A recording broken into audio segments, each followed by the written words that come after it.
This tutorial, we're going to be creating some really cool credits with animating the anchor point and adding some text that's going to come on however you'd like. Since we've already worked with position, scale, rotation, and opacity animations, now we're going to add in animating the anchor point and mixing that in with the scale and position. So I've gone ahead and downloaded an image, and I just went out online and found an image of multiple colors of paint, just to use as reference points for my various names and stuff. When you double click, let me just close this out for a second. So a lot of times you'll pull this up, you pull your project open, you can see that I've created a bin. I've called this one Cool Credits. There's my image right there. And then of course I've created a sequence or a composition that's 1920 by 1080 at 30 frames a second. I've brought my image in, scaled it actually down 38 to 38.2%. So this is a pretty large image, which is going to be great because we're going to be zooming in later on, and we want to make sure we have all that detail when we zoom in on our image. If you double click your image, it's going to open up into another window, and you can tell the difference between them because this one up here says composition. That's your final output. That's what you're going to be looking at. On the left hand side it says layer, and that's where we're going to be actually kind of moving our anchor point here. So to get started, let's go ahead and I'm going to move my timeline out, my cursor out a little bit in my timeline, about 10 frames, and I'm going to hit A on my keyboard for anchor point. You can also just open that up, transform, and you can see anchor point, and we'll click the stopwatch. Alright, so that's good there. Now we're going to move the anchor point, say out another 10 or 20 frames, and I'm just going to come in here in my layer menu, and I'm going to move this down to my orange. Okay, and you can see on my composition it's actually moved. So now what I can do is animate the scale. Well, let's come back here for a second because I want the scale to be at 38.2. I want to start there. And now I'm going to jump back out. Now, a cool feature, if you hold down Shift and you kind of click, it will actually snap to, if you click in roughly the area of where that keyframe is, it will snap to your keyframes. So you're holding down Shift and clicking over here, or even dragging, it will actually snap to your keyframes. So that's a good reference there. So let's go ahead and scale this up, and let's see here. That's good. So we're at like 90. Still, we're not even at 100% yet. That's 90%. Okay, so now if I play this back, that's what we've got. And it's a little choppy, but we'll clean it up in a bit. And we'll come out to, say, to 10 frames after that. Now, I don't want it to move yet, so I want to keep that. So I'm going to copy these frames. I'm going to just select them, Command-C, Command-V, just like that. Copy them. Okay, good. So now we play it back. It just sits there, and then it's going to go. We'll probably want that a little bit longer, so let's move those out to about 20 frames after that. So that's good. And then we're going to move back to our starting point again, but I don't want to redo all of that. So the reason why we kept these keyframes up here, I can just duplicate those again. So now we've got coming in, coming back out. So that's our reference. So now let's jump out another 10 keyframes or 10 frames, and let's move to another point. So let's go up to let's go down to, what color do I want? Let's go to this color right here. Why not?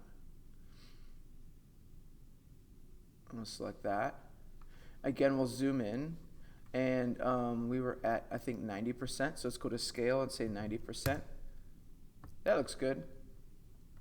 Okay. And then, again, we're going to copy those keyframes. Move out, say, 30 frames. So 10, 20, 30 frames. Command-V to paste it. And then we're going to copy these right here, right? Or the beginning ones. So Command-C to copy those. Move out 10, paste them. And then we're going to move out another 10, And we're going to move our anchor point again. Now this time I want to go to this blue right here. And we'll scale it up again to 90.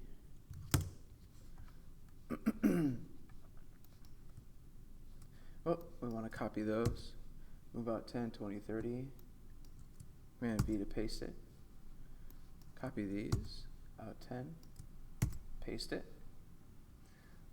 And let's do one more. Let's go to, I'm going to go to this red. So let's move to this red.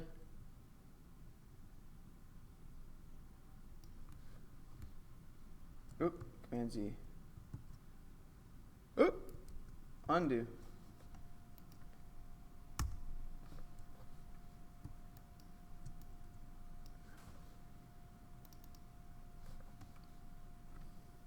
Okay, go to that red.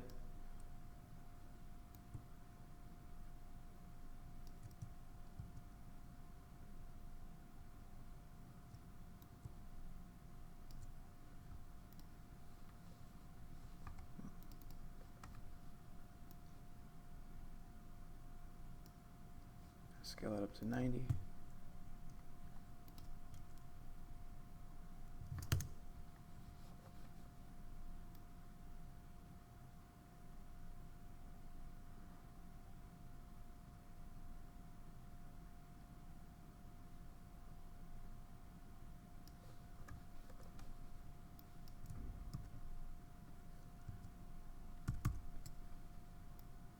And then we'll put it back to 0. So Command C. Maybe. So now let's play this back.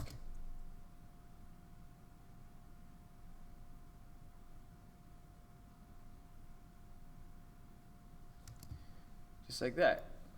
Let's make sure we copy all of these. Or not copy them, but select them all. And we can just drag and select, or you can select these like this. Just holding down Command and selecting your anchor point, hold on Command and hit select scale. It selects all of them. And go to animation, keyframe assistant, easy ease. There you go. So now you've got nice, should have nice fluid ins and outs. Just like that. Okay? At this point, you want to come in here and add some text. So let's come in here and add some text.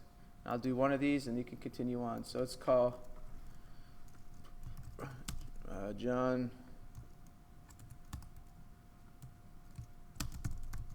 whatever. And we'll move them into place. And maybe we'll change the size of our text and our font.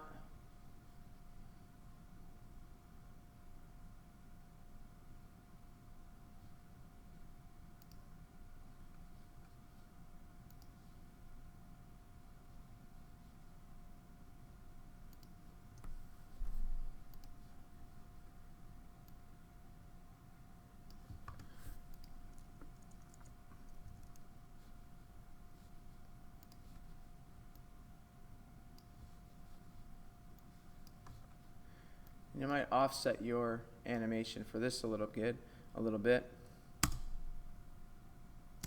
Okay, and then another cool thing you can do is if I copy my selected keyframes and I come out a little bit and I Command V to paste them. Oops, Command V to paste them. Now it just goes on and comes off, but if I have my keyframe selected, I can right click on them, keyframe assistant, time reverse those keyframes. And watch what happens. It plays it in reverse. So if you have an animation you like, but you want it to go out, that's a quick and easy way of just animating them on and off. So that's one of them. So I'll go ahead and do, say, 5 different names. 1, 2, 3, 4. I've got 4 here. So you'll probably want to do a 10-second timeline instead of my 7-second time that I've got. And go ahead and do 5 names. 1, 2, 3, 4, 5. And have them zoom in, and each name can do something different. You might have an opacity animation on one. You might have a rotation animation with opacity on another. You might have one scale in. Whatever you want to do, let's just see some cool animations going on, and then you'll export this out. You'll probably have to send it to Adobe Media Encoder to render out an H.264 version of this, which would be an MP4. Okay.